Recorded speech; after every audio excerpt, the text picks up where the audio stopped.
नमस्कार मित्रांनो, काल एक रील बघत होतो इंस्टावर. त्यात एक मुलगी सांगत होती, सेकंड लेफ्टनंट अरुण खेत्रपाल वय वर्ष 21, मेजर मुकेश शर्मा वय वर्ष 31 आणि कॅप्टन विक्रम बात्रा वय वर्ष 24 हे इतक्या लहान वयात मरणाला सामोरे गेले, ते पण मृत्यूच्या डोळ्यात डोळे घालत.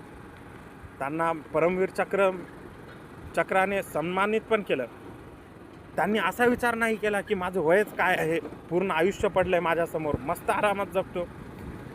पण त्यांनी आपल्यासाठी, आपल्या मातृभूमीसाठी प्राण दिले. आणि जर आपण काही मोजके नावं सोडले तर बाकीच्यांची आपण आठवण पण नाही करू शकत आणि नाही करतसुद्धा. आणि आजकाल मुलांना साधे हार्ट ब्रेक सहन होत नाही आहेत. थोडंसं दिल तुटलं की नाही, कोणी विष प्यायले, कोणी नस कापून घ्यायले. कायर भोगे दुःख सदा, वीर भोग्य वसुंधरा असं म्हणतात.